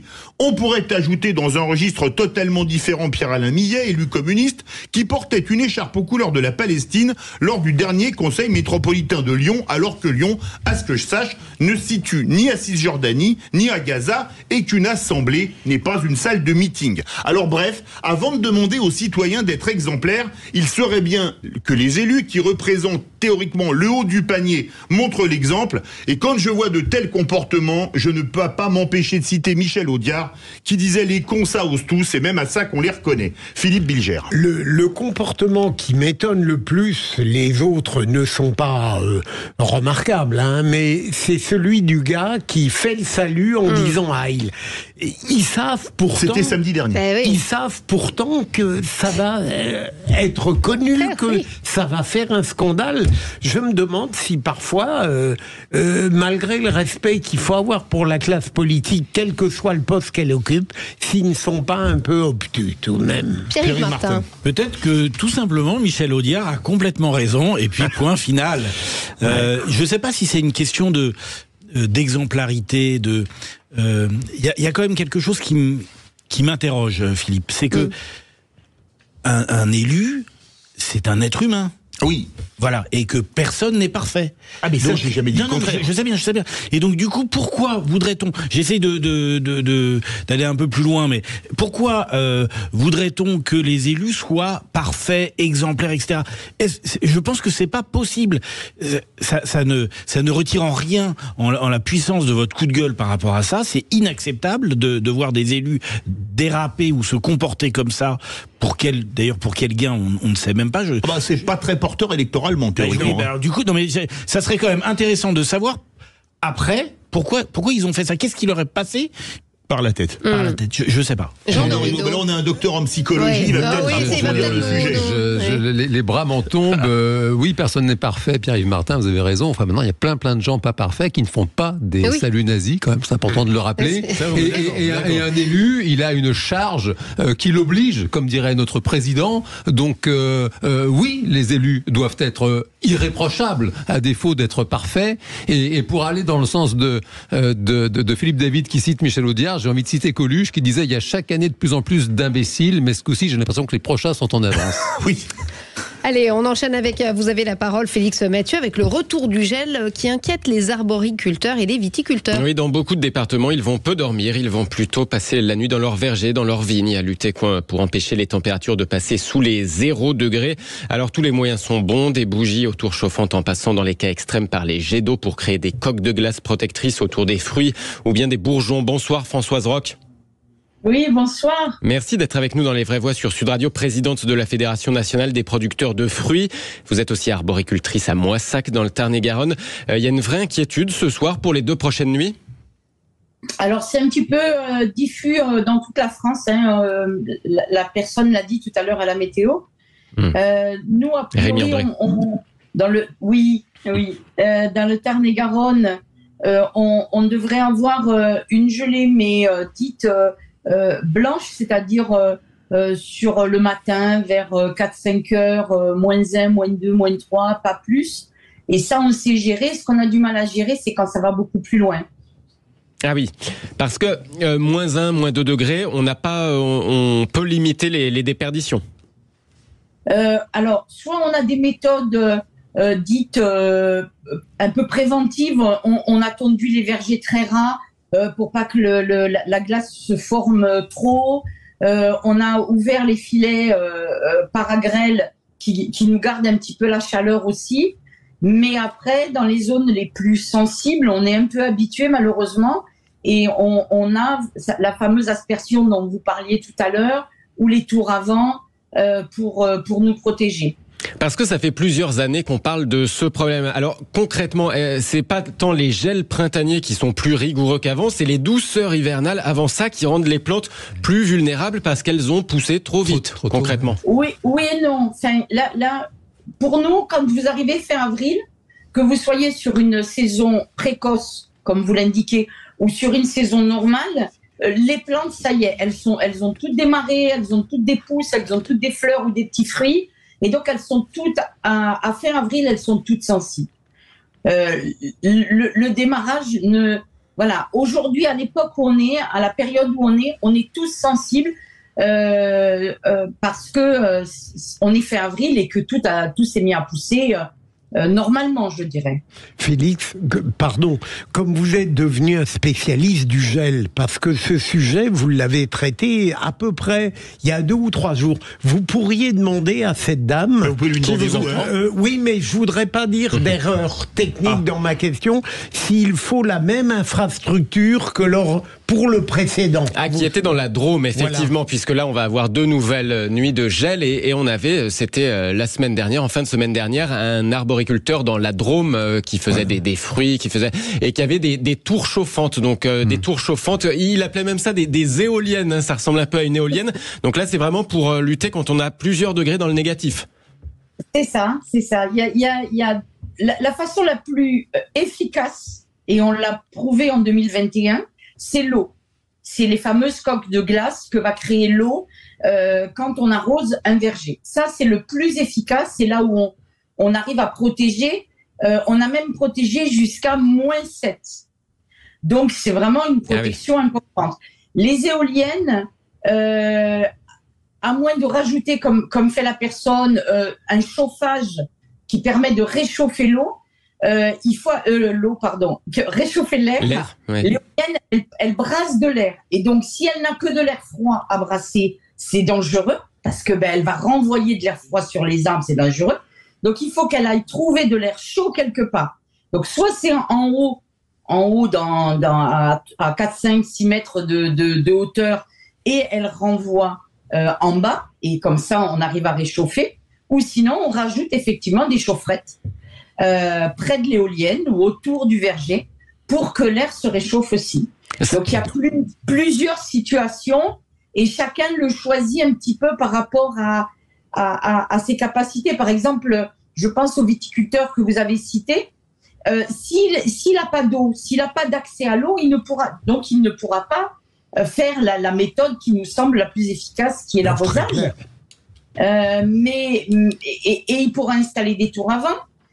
Et ceux qui, parce que la tour à vent est un très gros budget, gèlent peu souvent, peuvent mettre quelques bougies effectivement, mais les bougies c'est pareil, c'est un coût important, donc voilà. Et un producteur va essayer de raisonner stratégiquement pour sa ferme.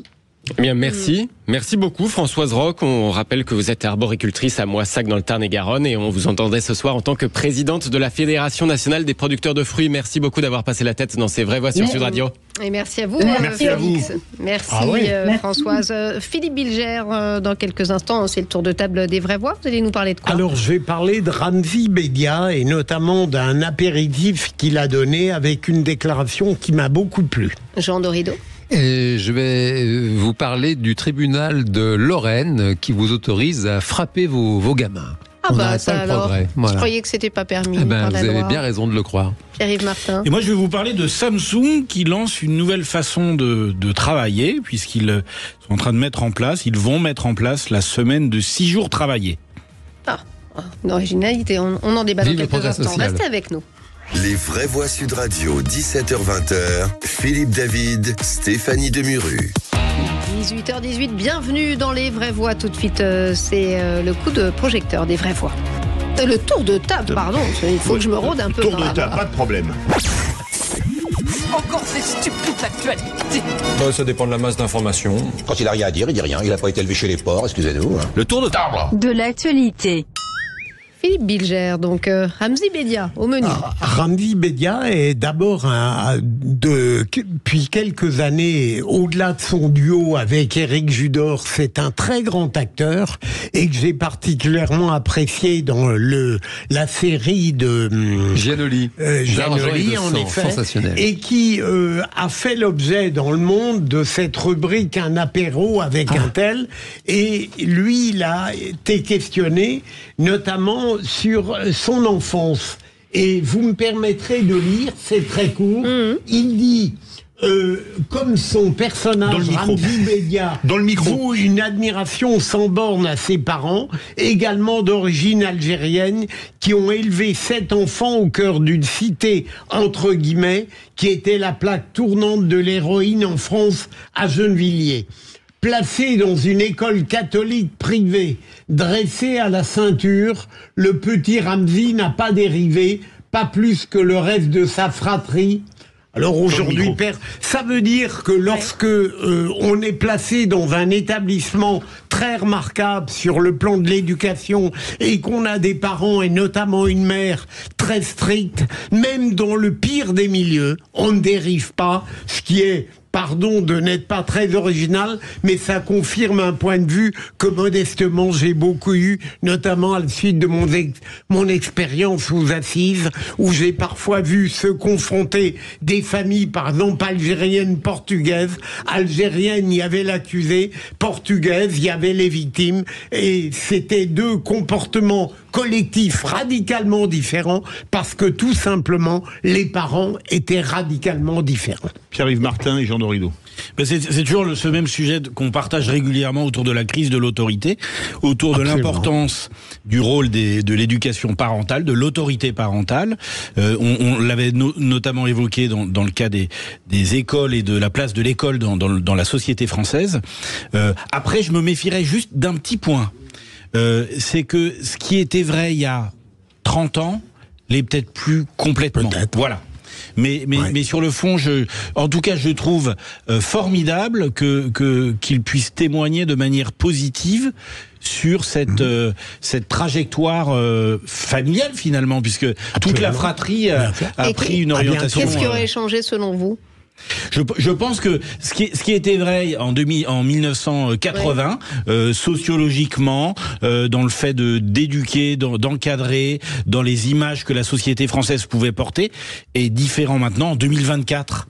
Je sais pas, je suis pas capable de dire tout ce qui est différent. Parce qu'on va en parler tout à l'heure avec les internats, justement. Voilà. Donc c'est quand même remis un petit peu au bout du jour. Les conditions sont pas forcément les mêmes. Donc du coup, le résultat n'est pas le même non plus. Jean Dorido. Je n'ai pas tout compris dans ce cas, dans les propos qu'a tenu Philippe Bilger. Pourtant, ils étaient clairs. J'ai entendu dresser à la ceinture. Oui, absolument. Donc ça, je ne sais pas si c'est Ramzi Bedia qui utilise, entre guillemets, qui utilise ces mots. Lui, il parle de sa mère. Donc c'est l'occasion de rappeler que le dressage à la ceinture n'a jamais rien donné de bon. C'est le meilleur moyen de fabriquer des criminels. Ça a fabriqué du meilleur chez lui. Je respecte le parcours de Ramzi Bedia, c'est un immense comédien, ça c'est un fait. Je n'ai pas lu le papier du Monde, je le ferai après l'émission. Maintenant, le dressage à la ceinture, si vous voulez fabriquer des criminels, vous leur cognez dessus à la ceinture et ça fait des bons rebelles, des bons marginaux qui refusent l'autorité plus tard. Ah oui, ça c'est un peu ce sont les résultats. Mon cher non, ce n'est pas simpliste, mon cher Philippe Bilger, ça ce sont les résultats de tout ce qui a été observé depuis des années. Si vous voulez fabriquer des criminels, si vous voulez leur mettre la haine, vous leur cognez dessus, alors surtout quand ils sont enfants, parce qu'ils peuvent pas se défendre. Donc ça les aide à développer vraiment une bonne rancœur, vous voyez, une bonne haine vis-à-vis de toute forme d'autorité, et donc plus tard, ça vous fait des gens qui seront prêts à poser des bombes. Donc si vous voulez... mais vous n'exagérez pas un petit peu quand même. Ah non, mais ça c'est bien établi. Si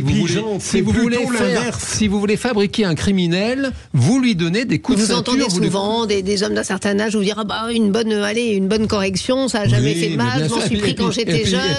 Non, mais c'est vrai, on l'entend souvent, ça, quand même, Jean Dorido. Et puis un bon viol, ça prend la vie. Non, mais c'est vrai, parce que... les lieux communs de bistrot, si vous voulez, on peut passer... Mais c'est un lieu commun que vous développez. Ah non, c'est pas du tout un lieu commun, parce qu'il y a cette espèce d'idée profondément erronée et profondément toxique qu'il faudrait précisément frapper les gamins pour les aider à être dans le droit chemin, alors que c'est tout le contraire. La réalité des faits, de ce qui est observé par les professionnels de l'éducation, c'est tout le contraire. Donc c'est bien, ça fait une transition avec mon propre... Combien d'enfants ces professionnels dans le micro? Vous êtes auto-transitionné. Justement autour de table, parce que c'est la suite de Jean Dorido. Mais parce que c'est un vrai sujet, si vous voulez, donc il faut quand même rappeler qu'on a, chaque année en France, on a des enfants qui meurent sous les coups de leurs parents. Ça, si vous voulez, c'est un fait. Voilà. Donc si vous voulez... Entre une petite fessée et qui peut le plus, peut le moins, et qui vole un œuf, vole un bœuf. Et la violence, ça commence par la première claque, par la première gifle. C'est vrai, déjà entre adultes, et ça c'est compliqué, même les violences conjugales, c'est compliqué à endiguer, parce que même des adultes responsables, eh bien parfois, ça ferme les yeux sur une claque, et même sur un coup de poing, parce que la personne dit oui, mais tu sais, quand tu le connais, en fait, il est sympa, il regrette. Bon. Et ça, c'est beaucoup plus problématique encore avec des enfants, parce que les enfants sont sans défense. Et ce qui est terrible, c'est que ça vient de tomber dans l'actualité, enfin ça date d'il y a quelques jours, un homme qui a été condamné, un père violent, qui a été condamné en première instance à 18 mois de prison pour des violences intrafamiliales, notamment sur ses enfants. Eh bien, il vient d'être relaxé par le tribunal de Metz, parce que les juges ont précisé, ont considéré qu'il y avait un droit de correction, et que finalement, eh bien, un père pouvait frapper ces gamins à condition que ce soit proportionné. Et là, je salue le ministère public qui, bien sûr, a fait appel. Le parquet a fait appel, se pourvoit en cassation. Mais parce que sur quel fondement c'est pas interdit normalement en France? Mais c'est interdit depuis 2019. Alors, du coup, sur quel fondement le juge a pris cette décision? Je voudrais poser une question. Un enfant qui vous frappe, et un ado, il peut frapper ses parents. Qu'est-ce que vous le laissez vous frapper? En tout cas, vous laissez vous frapper. Si la question c'est est-ce qu'il faut lui répondre par un coup de boule 2 fois plus fort, la réponse c'est non. Non, c'est un ado qui est violent. Et qu'est-ce que vous faites? Vous le jetez au sol. S'il frappe votre femme, qu'est-ce que vous faites? Il ne faut pas le frapper, c'est interdit. Mais attendez, s'il frappe qui vous met un pain, vous arrêtez pas le pain. Vous tendez l'autre joue. Vous posez la question. Vous tendez l'autre joue. Si vous appelez Jésus, c'est jouable, autrement, ça l'est pas. Mon cher Philippe David, il est possible d'aborder ces questions de façon apaisée. Oui, moi je les aborde de façon apaisée. La violence n'est pas souhaitable. Donc vous posez la question. Oui, mais la légitime défense, ça existe. Vous demandez s'il faut frapper un ado violent. Non, mais on peut demander excusez-moi, il y a des ados hyper violents. Vous êtes le père, il fout une baffe à la mère. Qu'est-ce que vous faites? Vous lui dites, vous avez dévié. Josiane, dans la joue gauche. Non, mais il faut arrêter. Non, mais pour reprendre, Josiane, ce qu'elle en pense. Votre point de vue est très intéressant. Le seul Merci de le rappeler. Dans le micro, c'est qu'on ne sait pas du tout ce qu'ont fait les parents. Je veux dire, si ça, comme le laisse entendre Stéphanie, ça pourrait être quelque chose certainement davantage qu'une tape sur la main. Hein. Mais j'espère qu'on vous envoie pas au tribunal correctionnel pour une tape sur la main, quand même. Non, mais justement. Mais donc, Philippe Bilger, justement, vous qui avez été magistrat, qu'est-ce qui justifie qu'un juge aille contre la loi? C'est interdit de frapper ses enfants en France, donc on ne comprend pas bien cette motivation. Il y a des juges qui ont du bon sens, Stéphanie. Je veux dire, vous n'êtes pas d'accord là. Vous n'êtes pas d'accord. J'en ai discuté avec Edwige Gentil. Elle est d'accord avec cela. Lorsqu'elle dit que la fessée est interdite, elle n'a pas perdu tout sens commun. Enfin, me semble-t-il. Pierre-Yves Martin. On est une fois de plus en pleine dualité entre une société effectivement où il est nécessaire de condamner les violences faites aux enfants, c'est une évidence. Mais on est dans une société également où l'enfant a pris toute sa place, où l'autorité parentale est s'est complètement effacée. Juste, vous allez dans un restaurant, dans un lieu public, vous entendez la manière dont les enfants s'adressent à leurs parents. Tels des petits rois, des petits tyrans. Eh ben, si. Faut leur cogner dessus, alors. Faut leur mettre des bons. C'est obsessionnel. Non, mais c'est ça la question. Non, mais écoutez, pardon. On a trouvé. Non, mais excusez-moi, un enfant, un ado qui frappe un membre de la famille. Vous avez toujours pas répondu, il va pas vous lâcher. Vous n'avez pas répondu à ma question. Vous êtes obligé de le maîtriser. Il tabasse son frère ou sa sœur, vous faites quoi? Est-ce que vous n'êtes pas un peu angélique quand même? Ça n'a rien à voir. Non, mais si, ça a à voir. Non, mais c'est vraiment, enfin, je mesure à chaque fois, il est fréquent que j'aborde ce sujet dans ce studio, et je vois à quel point c'est épidermique, si vous voulez. La question de la violence faite aux enfants, c'est quelque chose d'épidermique parce qu'il y a dans l'imaginaire, si vous voulez, l'idée que les enfants appartiennent à leurs parents et que les parents ont le droit de leur cogner dessus. Donc ça, c'est interdit. Non, le terme cogner dessus, Philippe David, qu'il faille contenir parfois des ados violents, les contenir physiquement, c'est une évidence.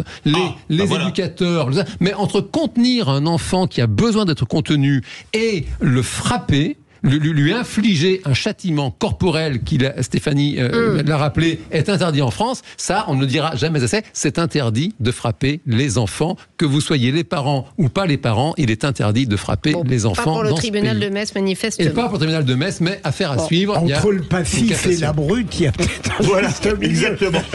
Et on marque un petit temps d'arrêt, de pause, et on se retrouve pour la suite du tour de table de l'actu. Les vraies voix Sud Radio, 17h-20h. Philippe David, Stéphanie Demuru. La suite du tour de table de l'actu des vraies voix, avec vous, Pierre-Yves Martin, et la semaine de 6 jours pour Samsung alors. Exactement. En fait, vous savez mon attachement, mon intérêt pour la question de la relation au travail, qui est en pleine révolution depuis le Covid. Et j'ai trouvé cette information qui est tombée à 13h30 aujourd'hui assez intéressante. Samsung, donc au niveau de son siège en Corée du Sud, a décidé d'imposer une semaine de 6 jours travaillés aux cadres, et uniquement aux cadres. Ça veut dire quoi? Ça veut dire que la population de cadres va avoir le choix entre travailler le samedi ou le dimanche, en plus des 5 jours du lundi au vendredi. Ils sont déjà à la semaine de 5 jours ou à 5 jours et demi. Je suis allé pas mal de fois en Asie, il y a des pays en Asie où le travail c'est 5 jours et demi. C'est vrai. Et donc du coup j'ai trouvé ça intéressant pour 2 raisons. Un, parce que ça allait diamétralement opposé à ce qui est en train de se passer dans nos sociétés occidentales. Donc du coup, je me dis que si ça va diamétralement opposé, c'est toujours intéressant de le prendre en compte et non pas juste de dénoncer une rupture du progrès social. Et le deuxième élément, c'est que je me suis mis à la place de cette population de cadres et je me suis dit le message, parce que la justification c'est que les résultats économiques sont décevants. Donc il y a un côté punition, là encore on revient là-dessus. Mais pas de débat. Est-ce que le PDG a baissé son salaire et les cadres dirigeants? En fait, c'est ça qui est compliqué, Philippe, c'est que on n'en sait strictement rien. Là, il y a juste eu une annonce, il n'y a pas de feuille de route, on ne sait pas comment ça va se mettre en place, on ne connaît pas le planning, etc. C'est juste que là, aujourd'hui, sur Terre, il y a des personnes qui sont en train de se dire je vais recadrer une population de cadres en me disant je vais les faire plus travailler, comme ça ils vont mieux travailler, ce qui est complètement une aberration. Voilà. Et donc, du coup, et puis je trouvais ça aussi intéressant par rapport à notre vieux pays qui est très attaché à optimiser sans cesse le nombre de jours de travailler par rapport à ça. Voilà. On est loin des 35 heures. Alors, écoutez, on n'arrête pas le progrès social. Le retour en arrière continue. Après le droit à la correction, c'est travailler 6 jours. Je me rappelle quand j'étais au collège, j'apprenais que les ouvriers français au 19e siècle travaillaient 48 heures par semaine. Et alors, pour le coup, il y a quand même un droit du travail quand même très conséquent en France. Et alors, pour avoir été cadre dans ma première vie d'ingénieur dans une boîte étratière, en l'occurrence une boîte américaine, je suis pas sûr qu'on puisse imposer à des cadres en France de travailler 6 jours sur 7. Maintenant, oui, c'est une boîte coréenne, Samsung, donc peut-être qu'ils ont tous les droits. Et comme disait Dominique Strauss-Kahn à l'époque, le cas Corée me turlupine. Mais là, Philippe, vous échappez un petit peu à votre démagogie habituelle. Vous avez fait une allusion au patron. Là, ce serait en effet justifié. Je serais curieux de voir les sacrifices que ferait éventuellement le patron pour permettre cette austérité et cette augmentation du travail.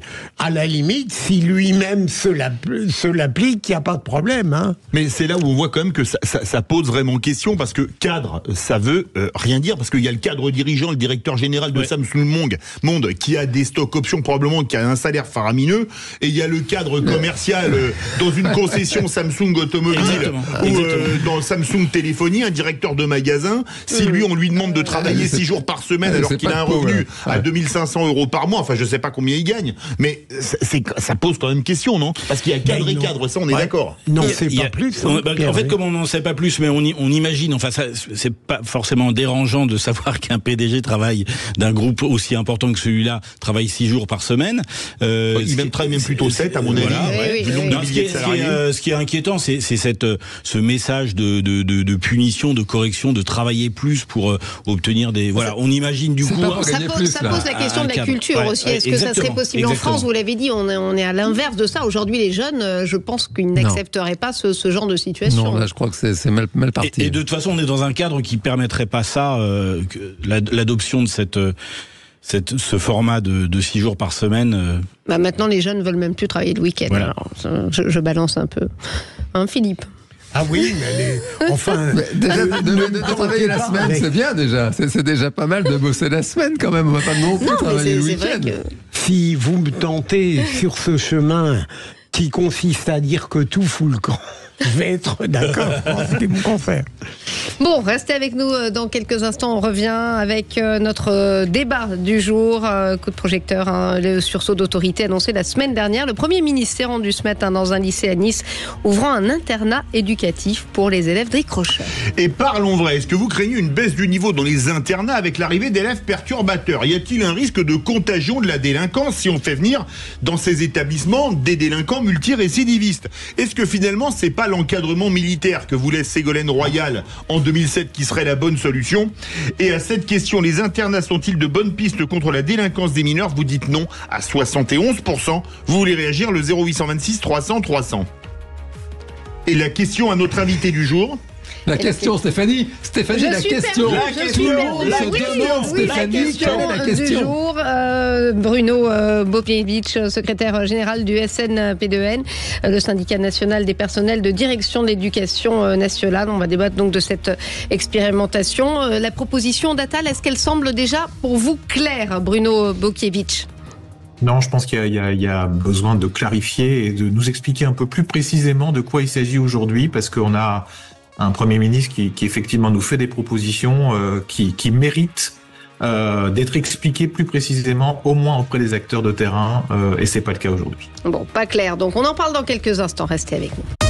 Les vraies voix Sud Radio, 17h-20h, Philippe David, Stéphanie Demuru. 18h39, merci de nous rejoindre sur le plateau des vraies voix. Et tout de suite, c'est le coup de cœur projecteur des vraies voix. Mais décidément, je vais m'y faire, c'est le premier jour. Enfin, voyons. Philippe Bilger, Jean Dorido et Pierre-Yves Martin avec notre invité Bruno Bopievitch. Les vraies voix Sud Radio, le coup de projecteur des vraies voix. Et les internats, je le précise aussi, ça sera deux choses. À la fois ces séjours pendant les vacances, mais aussi des placements en internat au long cours. On a 50 000 places d'internat disponibles en France. On sait qu'on a beaucoup de jeunes qui en auraient besoin. Le sursaut, il démarre tout de suite. Je vais parler de ces internats dans ma déclaration de politique générale. Le premier ouvre ici à Nice aujourd'hui. Je souhaitais qu'on puisse avoir un nouveau dispositif pour qu'il y ait l'équivalent des travaux d'intérêt général pour les mineurs, les moins de 16 ans, mais aussi qu'en termes de sanctions, on puisse aller beaucoup plus vite, avec des sanctions beaucoup plus rapides, beaucoup plus immédiates, plus efficaces, plus adaptées, pour éviter ensuite que la délinquance s'accroisse. Je vois déjà Jean Dorido lever les yeux au plafond. Des internats donc d'un nouveau genre. Le Premier ministre qui a lancé donc ce top départ de l'expérimentation. Ce matin, vous l'avez entendu, les internats éducatifs, ils sont destinés à être généralisés. Il veut exploiter, Gabriel Attal, les 50 000 places vacantes actuelles pour remettre donc dans le droit chemin les élèves décrocheurs et primo-délinquants. Et parlons vrai, craignez-vous une baisse du niveau dans les internats avec l'arrivée d'élèves perturbateurs? Est-ce que ça risque une contagion de la délinquance dans les établissements où ces élèves iront? Est-ce que finalement c'est pas Ségolène Royal qui avait raison en 2007 lorsqu'elle proposait un encadrement militaire pour les mineurs délinquants? Et à cette question, les internats sont-ils de bonnes pistes contre la délinquance des mineurs? Vous dites non à 71%. Vous voulez réagir? Aude, encore et toujours, attend vos appels au 0826 300 300. Et on est aussi avec donc Bruno Bopievitch, secrétaire général du SNPDEN, qui représente les personnels de direction de l'éducation nationale. Philippe Bilger, qu'est-ce que ça vous inspire, cette expérimentation qui est pas toujours très claire? Je reste évidemment, en étant moins savant que lui, dans la même interrogation que notre invité. En ce qui me concerne, on ne me fera pas dire du mal de Gabriel Attal avant que l'annonce soit concrétisée et révélée son infirmité. Pour l'instant, il s'agit d'une annonce. Le fait d'avoir 50 places libres dans les internats, en soi, je ne trouve pas absurde de les considérés comme des lieux privilégiés pour une certaine catégorie de mineurs en danger ou en délinquance, si j'ai bien saisi. Mais s'il s'agit uniquement de les placer dans des internats tels qu'ils existent aujourd'hui et tels que j'en ai connu il y a la bagatelle. Vous voulez dire pas spécialisés? Parce que moi, c'est ça que j'ai pas compris. Est-ce que ce sont des internats entre guillemets lambda ou ce sont des internats spécialisés? Est-ce que vous avez compris? Vous avez parfaitement raison, Stéphanie. C'est le problème. S'ils sont lambda, je ne crois pas que le régime qu'ils proposent soit dissuasif. S'ils sont spécialisés, j'aimerais savoir comment. Et oui. Voilà. Jean Dorido. Alors, pour le coup, on le sait bien en psychologie, c'est le contexte qui est vraiment le premier vecteur du comportement. Donc l'idée, bien sûr, de sortir un gamin de son environnement, finalement, des voyous qu'il fréquente, qu'une mauvaise influence sur lui, l'idée de le sortir pour le mettre loin de sa situation habituelle dans un internat, c'est une très bonne idée. Pour autant, la question, comme toujours, c'est la question du savoir-faire, de l'opérationnalisation. Comment est-ce que ça va se passer? Parce qu'en France, on a déjà des centres éducatifs fermés, des centres éducatifs renforcés qui ont montré, si vous voulez, leur incapacité jusqu'à maintenant à remettre précisément des jeunes au comportement problématique dans le droit chemin. Pourquoi? Parce qu'ils sont entre eux, justement. Il faudrait les fondre dans... Là, vous posez la bonne question, Stéphanie. Pourquoi? Alors là, chacun son point de vue. Je vous exposer celui qui est le mien.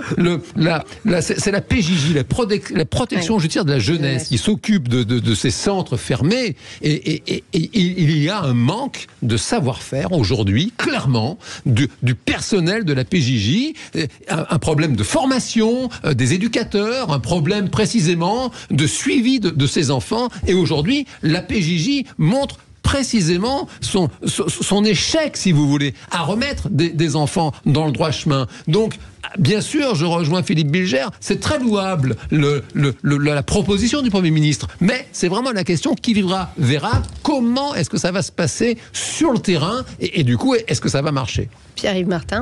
Moi, il y a un truc que je ne comprends décidément pas, c'est sur l'annonce politique. En fait, aujourd'hui, si j'ai bien compris, il y a une structure qui a été ouverte à Nice.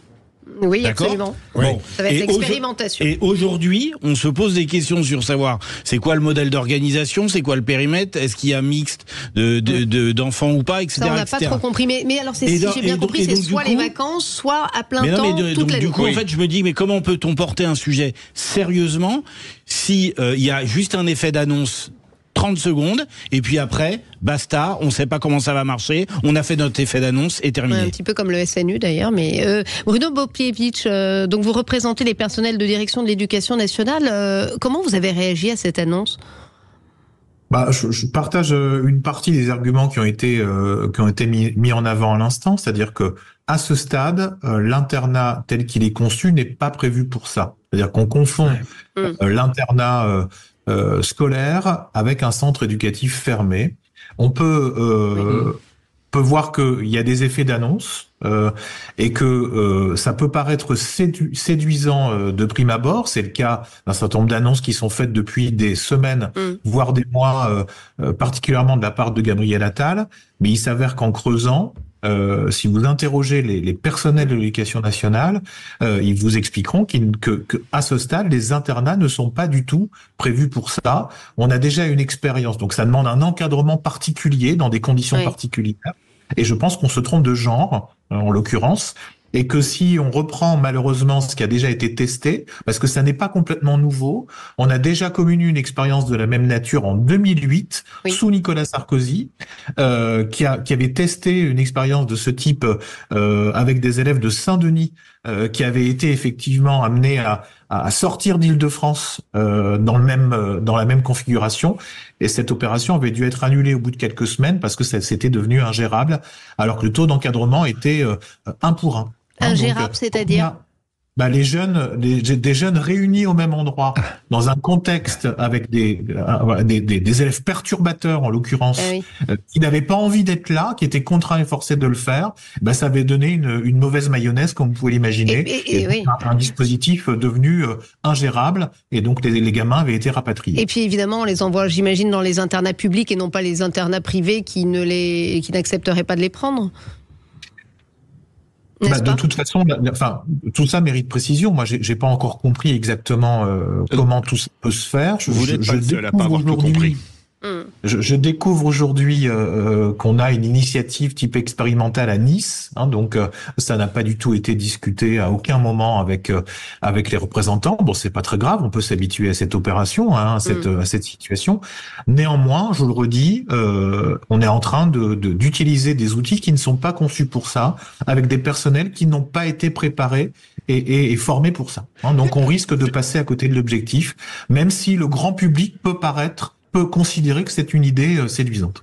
D'autant que je rejoins notre invité. C'est compliqué pour le commun des mortels, si j'ose dire, de comprendre comment se situe ce projet par rapport à l'existant déjà. On a des CPE dans les collèges et les lycées. On a déjà une aide sociale à l'enfance qui est vigilante. Il y a des travailleurs sociaux dans les écoles qui remontent dès qu'il y a un gamin qui a un comportement qui dysfonctionne, c'est remonté, et éventuellement il y a des mesures éducatives qui sont proposées aux parents pour déjà reprendre le droit chemin. Il y a effectivement pour les mineurs délinquants la protection judiciaire de la jeunesse, et là on a du mal à comprendre, et monsieur le dit, c'est vrai, c'est chacun son métier. Un établissement scolaire, fût-il un internat, n'a pas forcément la compétence, le savoir-faire pour s'occuper d'enfants au comportement problématique. Et on les met devant le fait accompli, manifestement, puisque monsieur qui représente les personnels de direction n'est pas au courant. Philippe Bilger. Est-ce que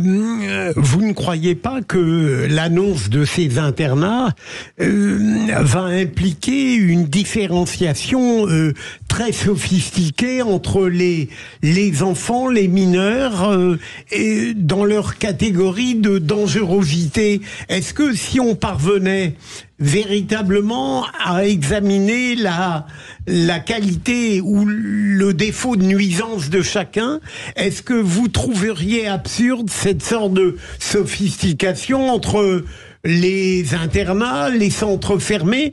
Est-ce qu'il y a quelque chose là-dedans qui pourrait accueillir votre assentiment s'il s'était réalisé dans une concertation peut-être trop tardive même? Je pense qu'il faut bien doser. C'est-à-dire que on peut admettre l'idée que l'internat peut être une solution intéressante lorsqu'un certain nombre de conditions sont réunies. L'assentiment de la famille et l'accord du jeune dans le projet. Parce que si l'élève est contre, la difficulté va être extrêmement importante.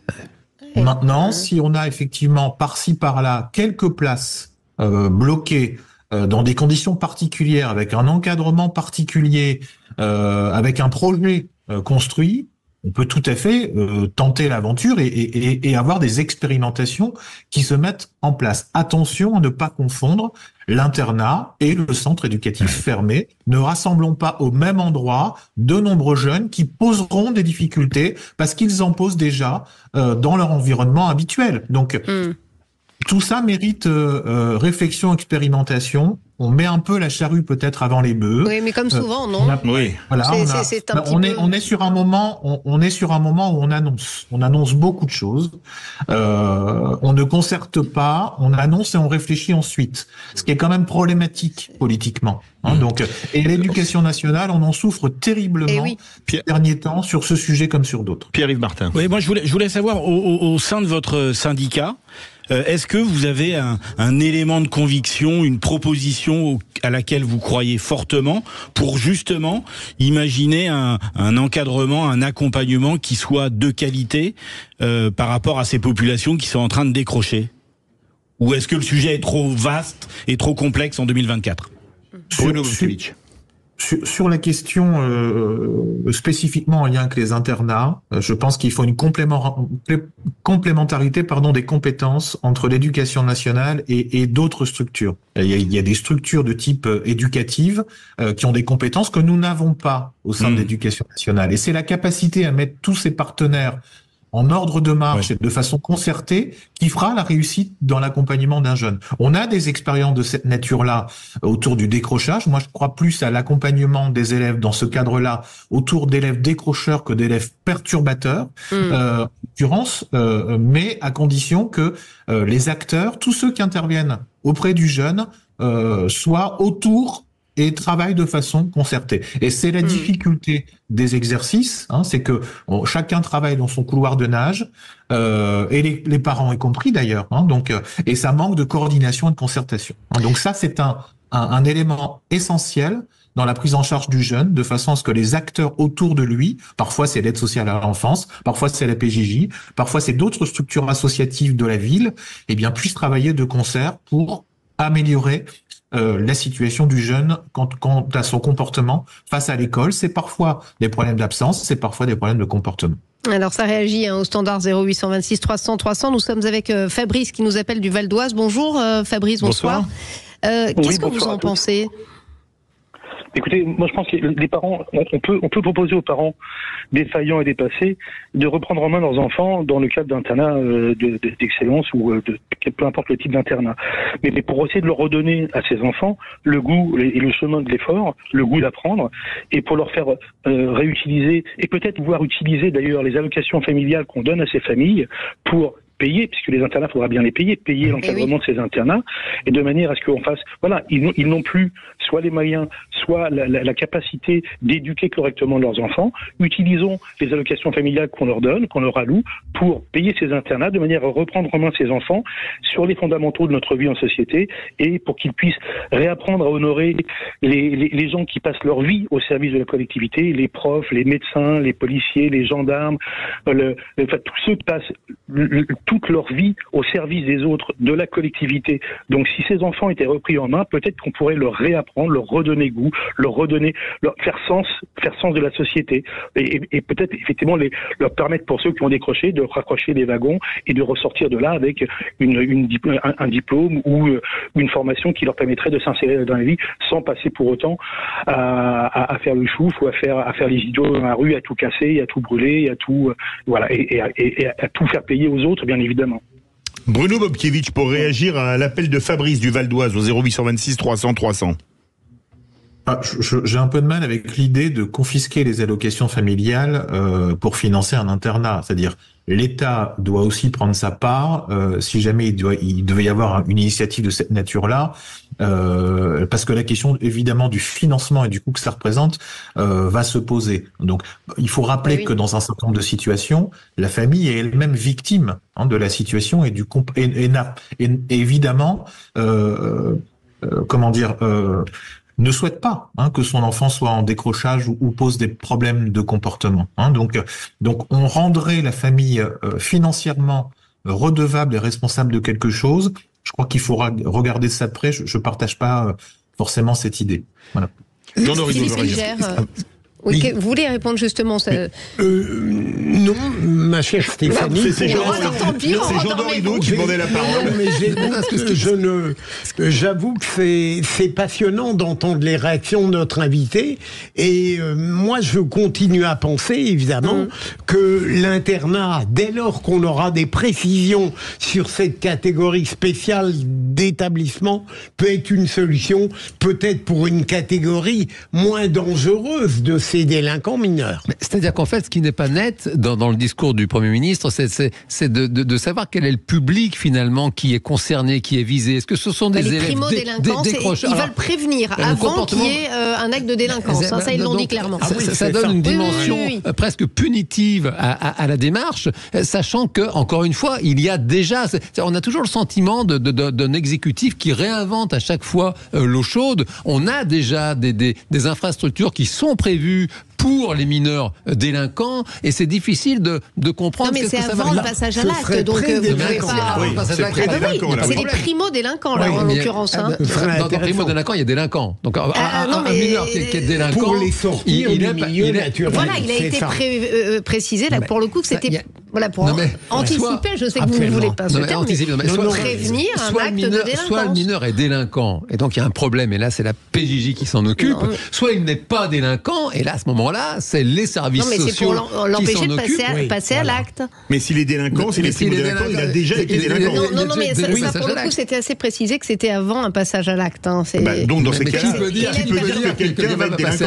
Je ne sais pas, c'est pas moi qui ai fait la loi. C'est vrai que Bruno Bobkiewicz, il y a quand même un flou artistique alors proposer dans ce aux parents, domaine. Pardonnez-moi, dont l'enfant commence à avoir de mauvaises fréquentations, de l'envoyer en internat pour retrouver un cadre plutôt que de sombrer dans la spirale de la délinquance. Donc c'est de la prévention. Qui va faire l'évaluation? S'il vous plaît, chacun son tour. Qui va faire l'évaluation? Qui va faire le document qui va permettre de dire cet enfant? Mais non, mais on sent quelqu'un qui tourne mal, qui mais comment, de façon observable et mesurable, vous identifiez qu'un individu tourne mal? Non, là, quand même, je suis pas d'accord. On va demander à Bruno Bobkiewicz. C'est vrai qu'il y a quand même un flou artistique dans ce domaine. Alors moi, et comme dirait Martine Aubry, quand c'est flou, il y a un loup. Oui, je ne fais pas partie du service communication du Premier ministre, donc il faudra interroger ces services pour avoir des précisions. Néanmoins, s'il s'agit de donner des opportunités à des jeunes pour lesquels l'environnement peut apparaître comme néfaste, Voilà. C'est des solutions qu'on envisage parfois avec des familles, il faut l'admettre. Hein. Donc, c'est des pistes qu'on peut creuser. Mais on ne parle pas du même public quand on parle de cela.